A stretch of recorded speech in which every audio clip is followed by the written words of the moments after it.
എല്ലാവർക്കും നമസ്കാരം. ഇന്ന് ഒക്ടോബർ 7. ഇസ്രായേലിൽ ഹമാസ് ജൂത വംശഹത്യ ചെയ്തിട്ട് ഇന്ന് ഒരു വർഷം. എത്രയോ ഒക്ടോബർ 7 കടന്നുപോയാലും 2023 ഒക്ടോബർ 7 നമുക്കങ്ങനെ മറക്കാനാവുന്നതല്ല.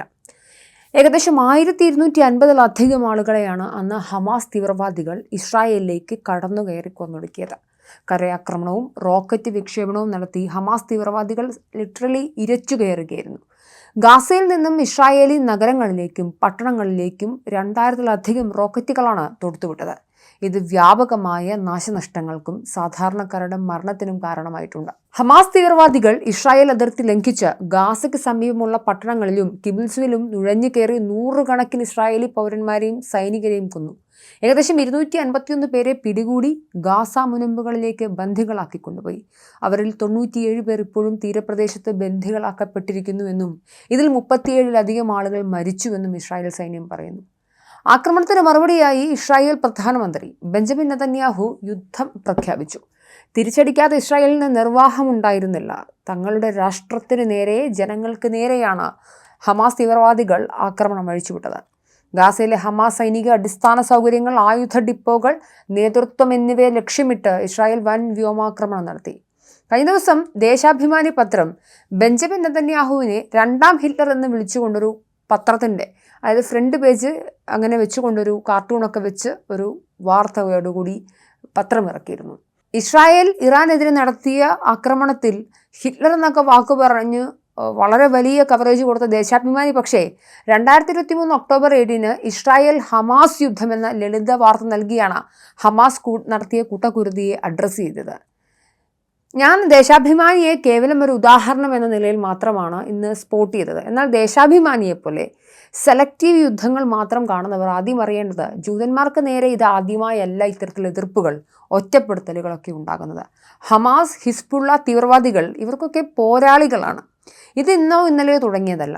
നൂറ്റാണ്ടുകളായി ജൂതന്മാർ നേരിടുന്നതാണ് ഈ അനീതി. കഴിഞ്ഞ വർഷം ഇതേ ദിനം ഹമാസ് ഭീകരവാദികൾ വിതച്ച കാറ്റാണ് ഏകദേശം 50,000-ഓളം മനുഷ്യരുടെ ജീവൻ പൊലിഞ്ഞു തീർന്നിട്ടും നിലയ്ക്കാത്ത യുദ്ധ കൊടുങ്കാറ്റായി ഇന്നും തുടരുന്നത്. ഇസ്രായേലിലേക്ക് കടന്നു കയറി ഹമാസ് നടത്തിയ ചോരക്കളിയുടെ ആത്യന്തിക ഫലമാണ് പശ്ചിമേഷ്യ ഇന്ന് അനുഭവിച്ചു കൊണ്ടിരിക്കുന്നത്. ലോക ജനസംഖ്യയുടെ 0.2% താഴെ മാത്രമുള്ളൊരു ജനത ജൂതനായി പോയി എന്ന ഒറ്റ കാരണത്തിൽ ചരിത്രത്തിലുടനീളം ഭീതിതമാം വിധം പീഡിപ്പിക്കപ്പെടുകയും വംശഹത്യക്കിരയാക്കപ്പെടുകയും ചെയ്ത ജനതയാണ് ജൂതന്മാരുടേത്. പിറന്ന മണ്ണിൽ നിന്നും ലോകത്തിൻ്റെ നാനാഭാഗങ്ങളിലേക്കുമായി ഇവർ നിരന്തരം ആട്ടിപ്പായിക്കപ്പെട്ടിരുന്നു. ഒടുവിൽ അവരൊരു കൊച്ചു രാജ്യമായി പിറന്നു വീഴുന്നതിൻ്റെ പിറ്റേ ദിനം മുതൽ ചുറ്റിലും പടർന്നു കിടക്കുന്ന അറബ് രാജ്യങ്ങളാൽ ആക്രമിക്കപ്പെടാൻ വിധിക്കപ്പെട്ടൊരു ജനത. കാശ് കൊടുത്തവർ തിരിച്ചു വന്ന് വില കൊടുത്തു വാങ്ങിയ മൊട്ടക്കുന്നുകളിൽ അവരവരുടെ ഇച്ഛാശക്തി കൊണ്ടും കഠിനാധ്വാനം കൊണ്ടും ഇൻ്റലിജൻസ് കപ്പാസിറ്റി കൊണ്ടും അതിജീവിച്ചൊരു ജനതയാണ്. നിലനിൽപ്പിന് വേണ്ടി മാത്രം കഴിഞ്ഞ 75 വർഷമായി യുദ്ധം ചെയ്യുകയാണിവർ. അസീറിയൻസ്, ബാബിലോണിയൻസ്, പാഴ്സികൾ, റോമൻസ്, ബൈസൻസീറിയൻസ്, അറബികൾ, യൂറോപ്യൻസ്, ഈജിപ്ഷ്യൻസ്, ഓട്ടോമൻസ്, ബ്രിട്ടൻ തുടങ്ങി ഇവരെല്ലാം വേട്ടയാടിയിട്ടും ഇസ്രായേൽ ഇപ്പോഴും നിലനിൽക്കുന്നത് അവൻ്റെ സ്വന്തം കാലിലാണെന്ന് പറയേണ്ടി വരും.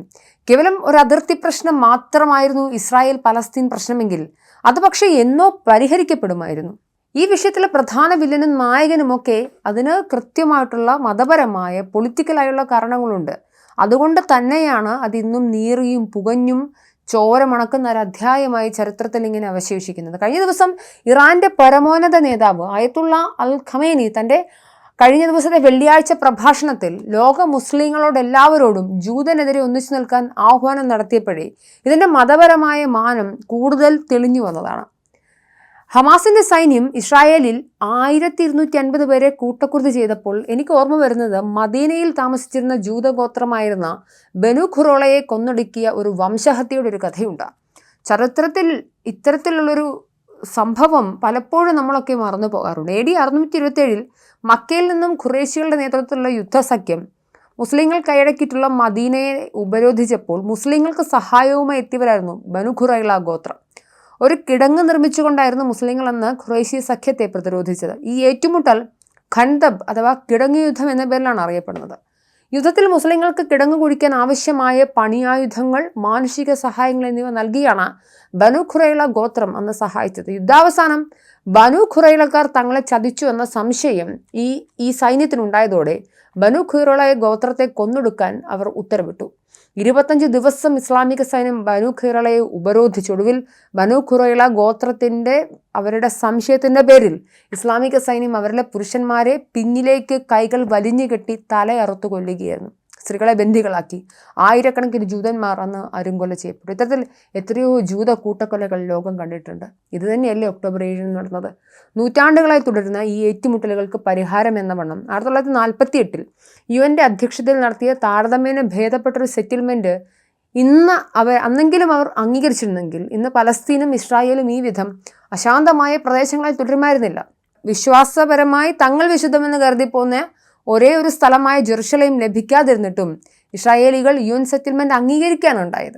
എന്നാൽ ആ സെറ്റിൽമെന്റ് പൊളിച്ച് കയ്യിൽ കൊടുത്തത് ചുറ്റുമുള്ള Egypt, Jordan, Iraq, Syria, Lebanon, Saudi, Yemen തുടങ്ങിയ അറബ് രാഷ്ട്രങ്ങളാണ്. ഈ സത്യങ്ങളൊക്കെ മറച്ചുവെച്ച് സ്വാതന്ത്ര്യ സമരം എന്നും അതിജീവന പോരാട്ടമെന്നും വിപ്ലവമെന്നുമൊക്കെ ഹമാസിനെ, ഹിസ്ബുള്ളയെ, ഹൂത്തികളെ വെളുപ്പിക്കുന്നവർ സത്യത്തിൽ തീക്കൊള്ളി കൊണ്ട് തലചൊറിയുന്നവരാണ്. ഇന്ന് ഹമാസിന് എന്ത് സംഭവിച്ചു? ഇന്ന് ഹിസ്ബുള്ളയ്ക്ക് എന്ത് സംഭവിച്ചു? ഇന്ന് ഹൂത്തികൾക്ക് എന്ത് സംഭവിച്ചു? നിലനിൽപ്പ് നോക്കുന്നവന് തിരിഞ്ഞു നോക്കേണ്ട എന്നൊരു ചൊല്ലുണ്ട്.